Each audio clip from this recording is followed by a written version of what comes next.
سورۃ المؤمن کی ابتدائی آیات۔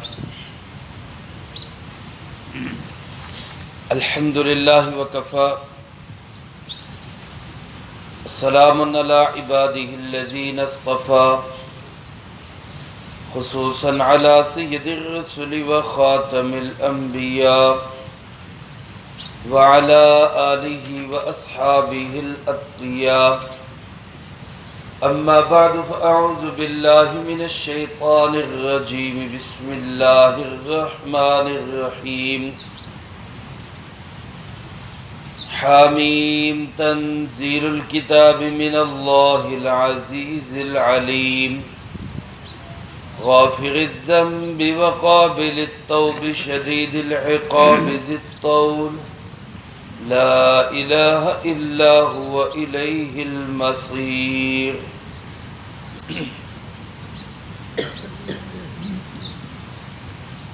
حامیم حروف مقطعات میں سے ہے۔ اس سے اللہ کی کیا مراد ہے اللہ ہی بہتر جانتے ہیں۔ تنزیل الکتاب، اس کتاب کا اتارنا ہے من اللہ، اس اللہ کی جانب سے، العزیز العلیم، جو غالب ہے، جاننے والا ہے، غافر الذنب، گناہوں کو بخشنے والا ہے، وقابل التوب، توبہ کو قبول کرنے والا ہے، شدید العقاب، سخت سزا دینے والا، ذی الطول، بڑے فضل والا، لا الہ الا ہو، نہیں کوئی بھی معبود سوائے اس کے، الیہ المصیر، اسی کی طرف لوٹ کے جانا ہے۔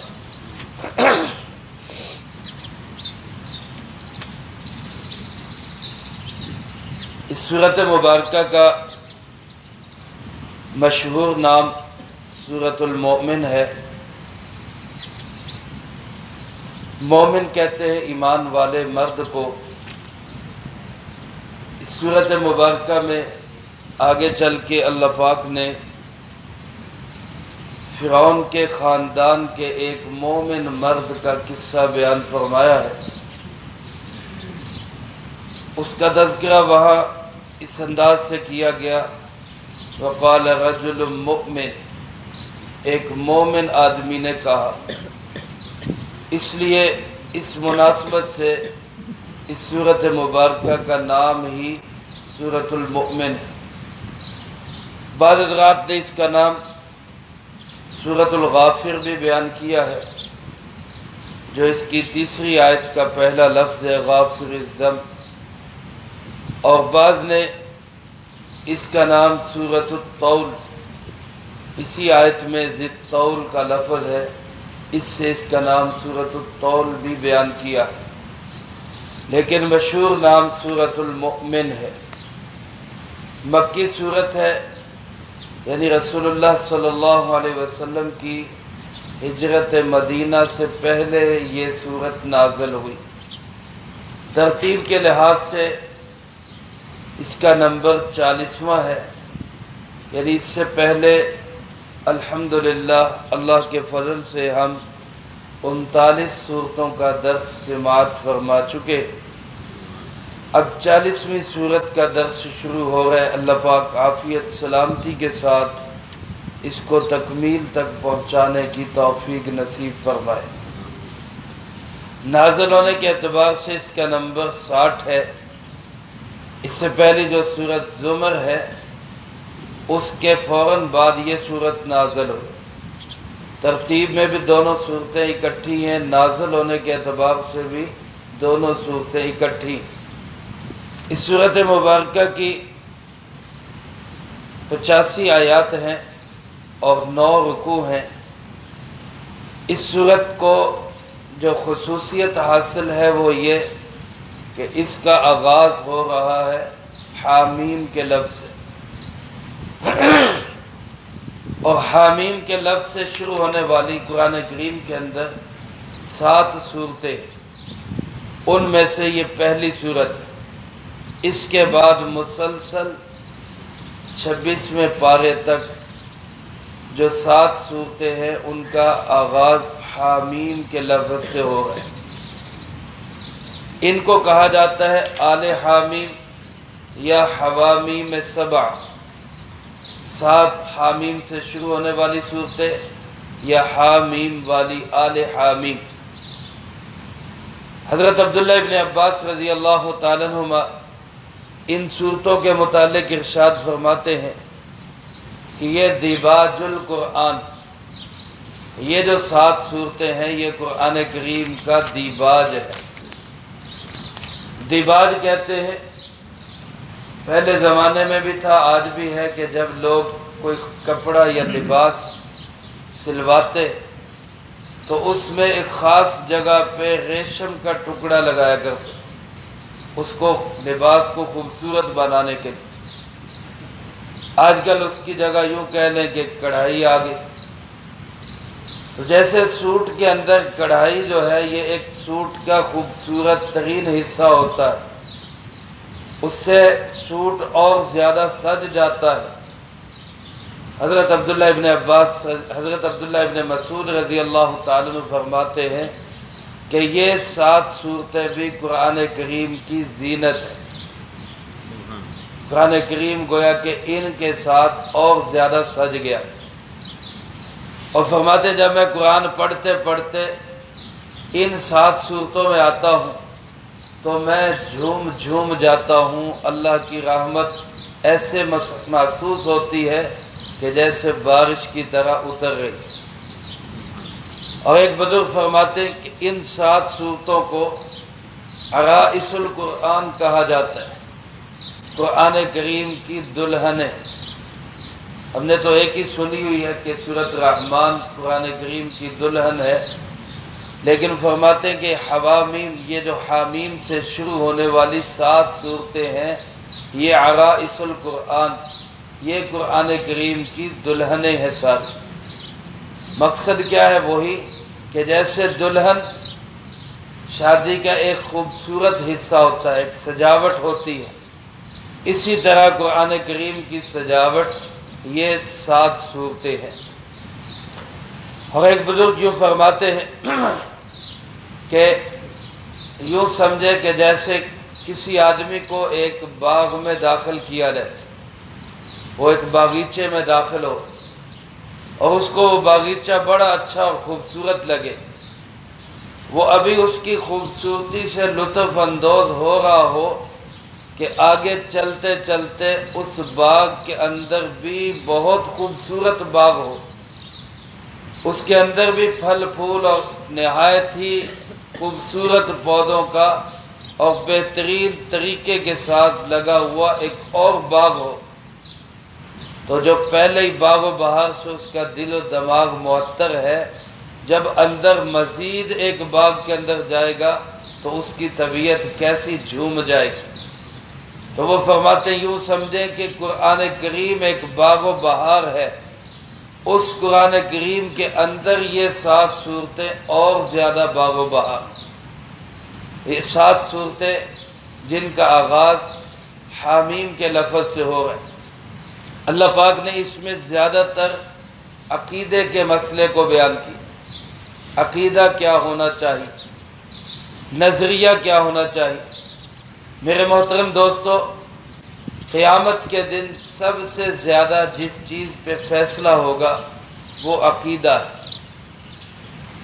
ہمارا عقیدہ کیا ہے، نظریہ کیا ہے۔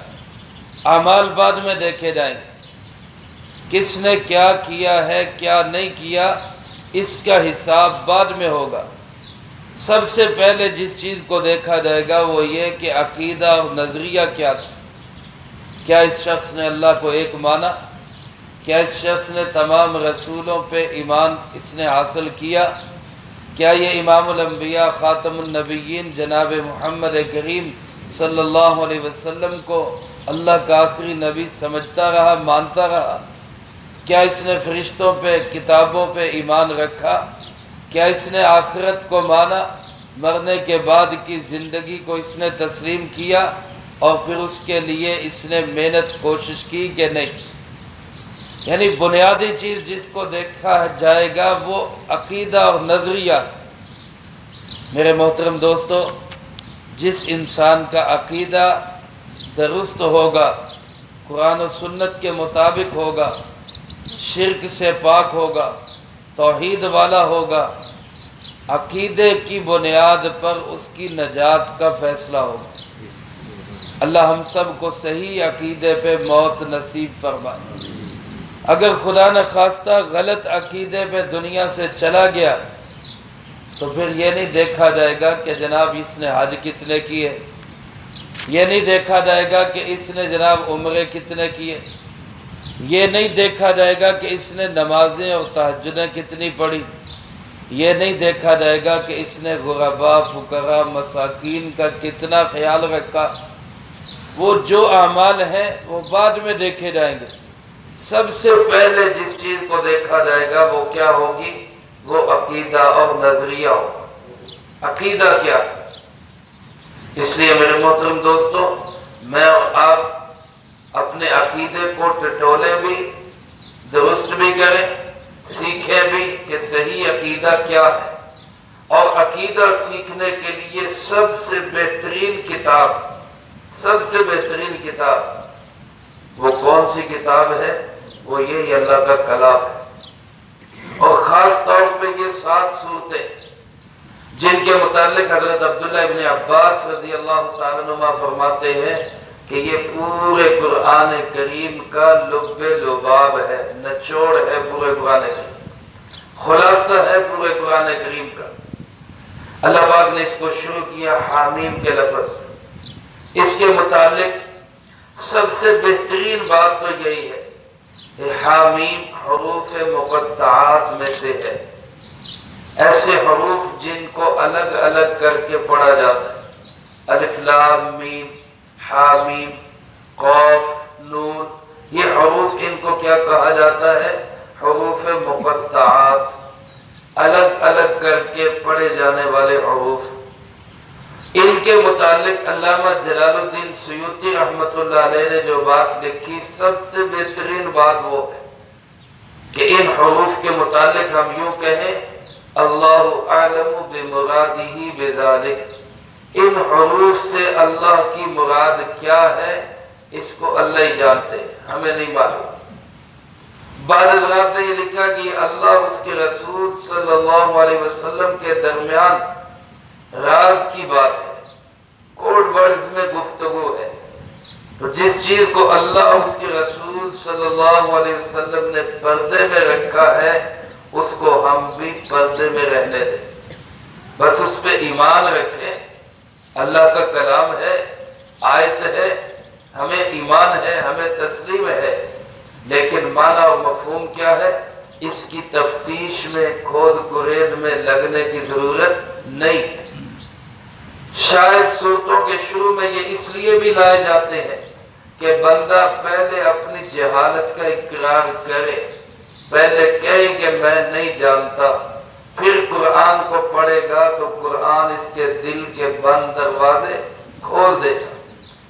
لیکن جب پہلے دل دماغ میں یہ خناس بیٹھا ہو جی میں نے سارا پتا، میں سب کچھ جانتا ہوں، تو پھر یہ بندہ قرآن بھی پڑھے گا تو اس کو ہدایت حاصل نہیں ہوگی۔ اس لیے بھی شاید یہ کہلوایا جاتا ہے کہ کہو کہ میں نہیں جانتا، سب کچھ جاننے والا کون ہے؟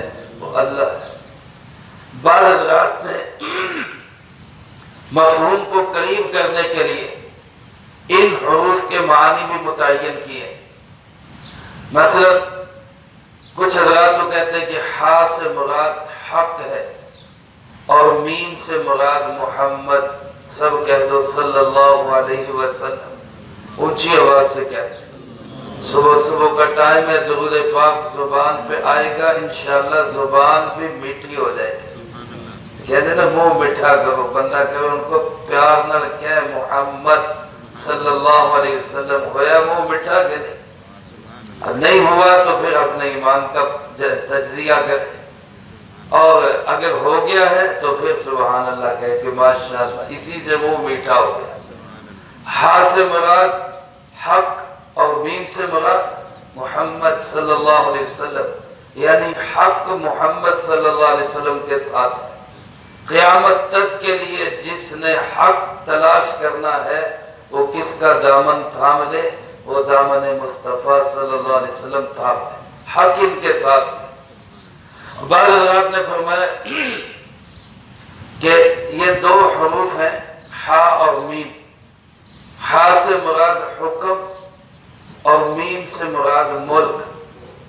حکم کس کا چلے گا اور ملک کس کا ہے؟ تو اس بات میں تو کسی کو شک ہی نہیں کہ پوری دنیا کس کا ملک ہے؟ اللہ کا ملک ہے۔ ساری دنیا کس کا ملک ہے؟ اللہ کا۔ بادشاہی کس کی ہے؟ اللہ کی۔ تو جس کا ملک ہے، جس کی بادشاہی ہے، حکم بھی کس کا چلے گا؟ اسی کا چلے گا۔ تو گویا حامیم کے اندر اللہ پاک نے یہ مفہوم بتا دیا کہ زمین اللہ کی، تو نظام بھی کس کا چلے گا؟ اللہ ہی کا چلے گا۔ یہ صرف معنی کو قریب کرنے کے لیے، حقیقی معنی نہیں ہے۔ حقیقی بات یہی ہے کہ اللہ ان حروف سے کیا مراد ہے اللہ بہتر جانتے ہیں۔ حضرت شاہ ولی اللہ رحمۃ اللہ علیہ فرماتے ہیں جیسے ہمارے ہاں کچھ چیزوں کے نام کوڈ ورڈز میں رکھ دیے جاتے ہیں، جیسے کہ کیا کہتے ہیں جی، کیا پڑھا ہوا ہے جی؟ ایم اے۔ اب ایم اے کا کیا مفہوم ہے وہ جن کو پتہ ہے وہ جانتے ہیں ایم اے کا مطلب کیا ہے، بی اے کا مطلب کیا ہے، ایم بی بی ایس کا مطلب کیا ہے۔ یہ ڈگریاں ہیں۔ کسی کو کہتے ہیں جناب یہ کون ہے، کہ جی یہ ڈی سی صاحب ہے۔ ڈی سی صاحب کیا ہے؟ ڈی سی، یہ جو جانتے ہیں ان کو پتہ ہے ڈی سی کیا ہے، ان حروف کا مطلب کیا ہے۔ تو اسی طرح کا یہ لفظ حامیم جو اللہ پاک نے اپنے محبوب صلی اللہ علیہ وسلم کو بتایا کہ یہ کوڈ ورڈز ہے، لہذا اس کے متعلق یہی کہا جائے کہ اس سے مراد کیا ہے اللہ بہتر جانتے ہیں۔ اللہ پاک فرماتے ہیں تنزیل الکتاب من اللہ العزیز العلیم، یہ کتاب جو اتاری ہوئی ہے، تنزیل اس کا اتارنا، اس کو اتارنے والا کون ہے، کدھر سے آئی ہے؟ علماء نے لکھا ہے اللہ پاک نے یہاں اپنی 7 صفات ذکر کی۔ 7 صفات۔ پہلے فرمایا من اللہ، یہ اتری کس کی طرف سے ہے؟ اللہ کی طرف سے۔ یہ محمد صلی اللہ علیہ وسلم کی اپنی بنائی ہوئی نہیں ہے، یہ آپ صلی اللہ علیہ وسلم کا کلام نہیں ہے، کسی انسان کا کلام نہیں ہے، یہ کس کا کلام ہے؟ اللہ کا کلام ہے۔ اللہ کی صفات کیا ہے؟ العزیز، وہ غالب ہے۔ اگر کسی انسان کے دل دماغ میں یہ آئے کہ جناب ہم کیوں اللہ کی مانے، تو اللہ پاک فرماتے ہیں وہ غالب ہے، جو غالب ہوتا ہے اس کی ماننی پڑتی ہے۔ اگر کوئی انسان یہ کہے کہ جناب اللہ کو سارے حالات کا کیا پتہ، ہمارے حالات کیا ہے اللہ کیا جانے، اللہ پاک نے فرمایا العلیم، تم اپنے حالات کو اتنا نہیں جانتے جتنا وہ جانتا ہے، لہذا جو اس نے اتارا اس کو مانو، کیونکہ وہ غالب بھی ہے، وہ سب کچھ جانتا بھی ہے۔ پھر اس ماننے کے اندر کمی کوتاہی ہو جائے تو مایوس نہیں ہونا، کیونکہ غافر الذنب، وہ گناہوں کو بخشنے والا ہے۔ تیسری صفت آ گئی۔ چوتھی صفت فرمائے قابل التوب، وہ توبہ کو قبول کرنے والا ہے۔ اگر ماننے کے اندر کمی کوتاہی ہو جائے، سستی ہو جائے، غفلت ہو جائے، معافی مانگ لو، توبہ کر لو۔ اس کے بعد فرمائے شدید العقاب، پھر بھی اگر کوئی باز نہیں آتا تو وہ یہ سن لے کہ وہ بڑی سخت سزا دینے والا بھی، اس کی پکڑ بھی بڑی سخت، اس کی گرفت بھی بڑی مضبوط۔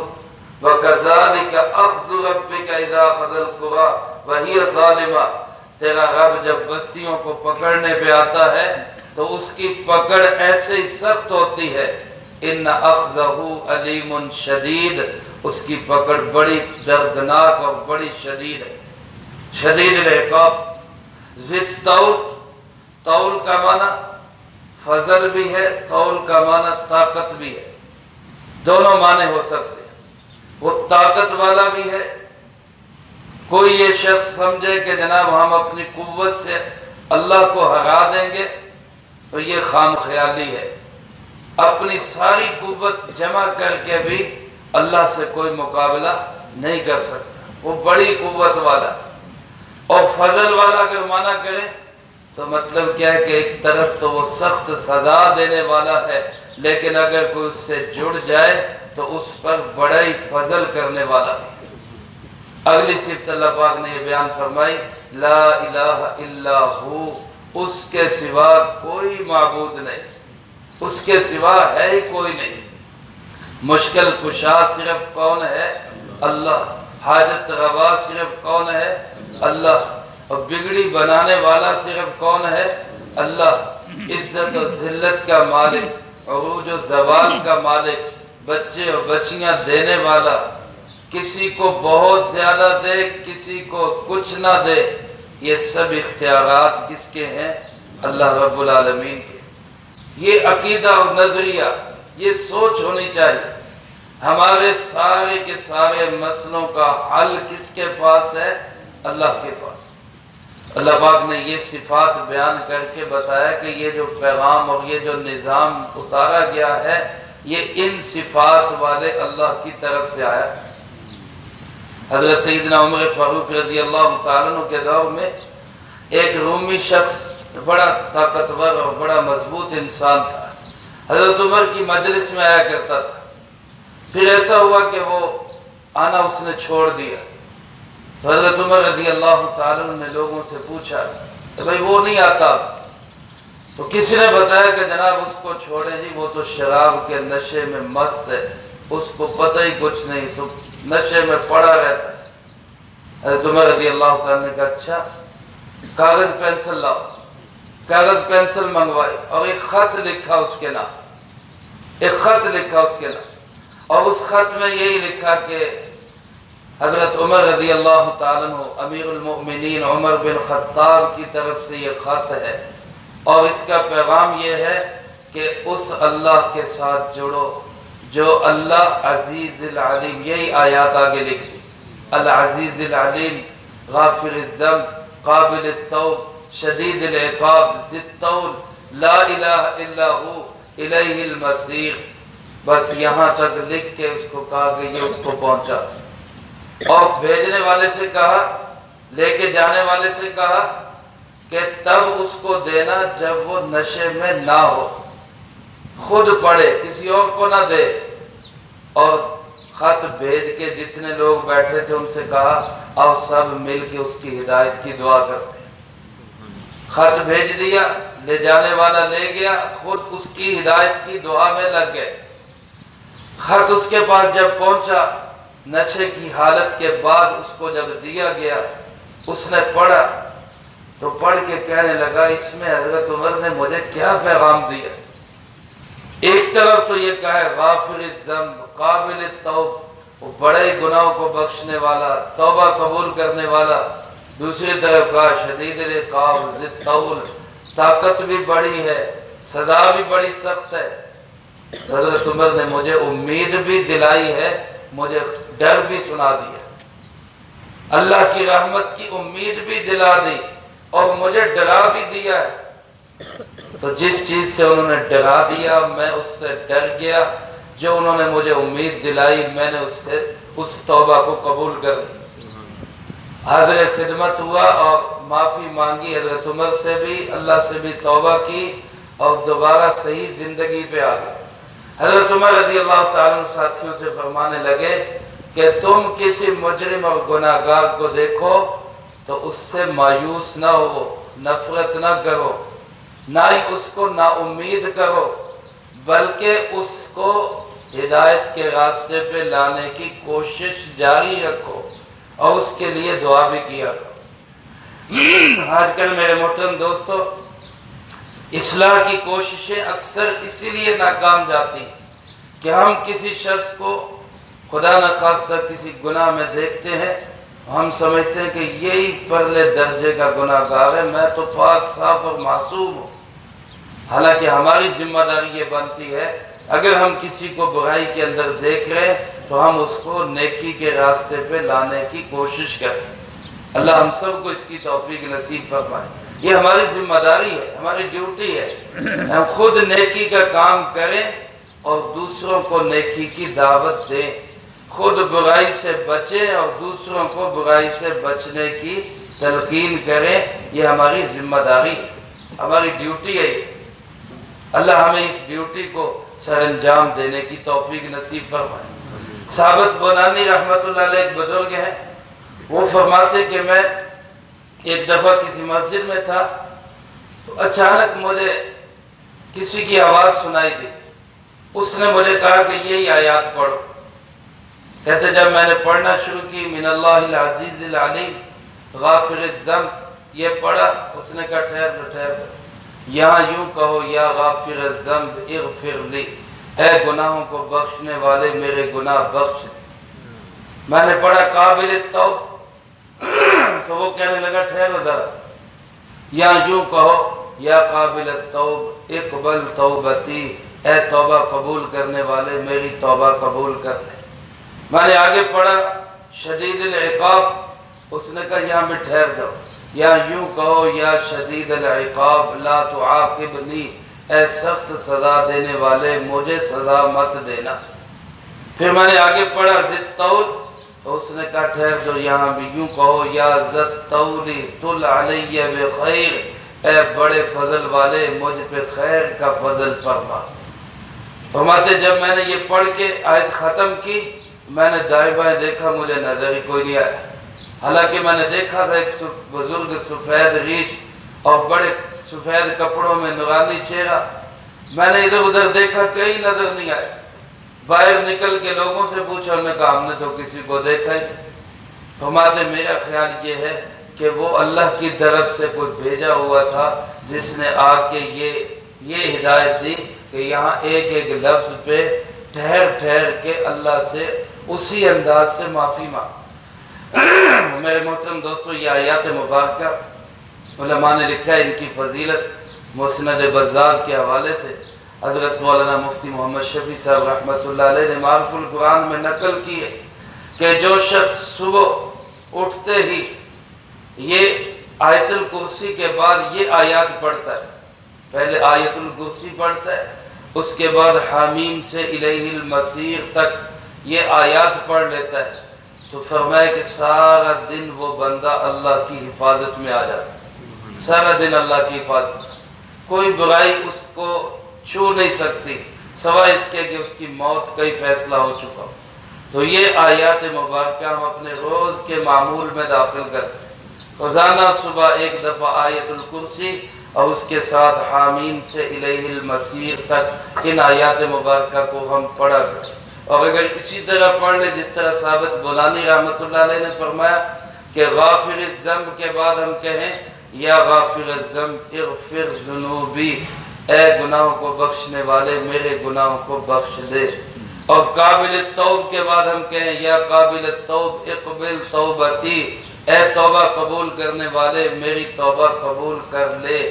شدید العقاب کے بعد ہم کہیں یا شدید العقاب لا تعاقبنی، اے سخت سزا دینے والے مجھے سزا مت دینا، اور ذی الطول کے بعد ہم کہیں یا ذی الطول طل علی بخیر، میرے اوپر خیر کے ساتھ فضل فرما۔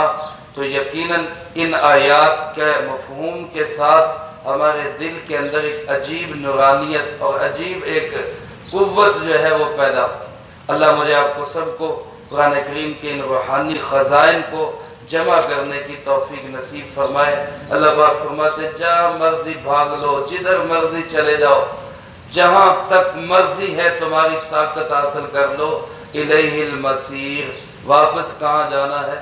اللہ ہی کے پاس جانا ہے۔ جتنا مرضی دوڑ لگا، واپسی وہیں پہ، پیشی اللہ کے سامنے ہی ہوگی، اس لیے اس پیشی سے ڈرے بھی، اپنے اعمال بھی درست کریں، عقیدہ بھی درست کریں، اخلاق بھی درست کریں، حقوق اللہ کو بھی پہچانیں، حقوق العباد کو بھی پہچانیں۔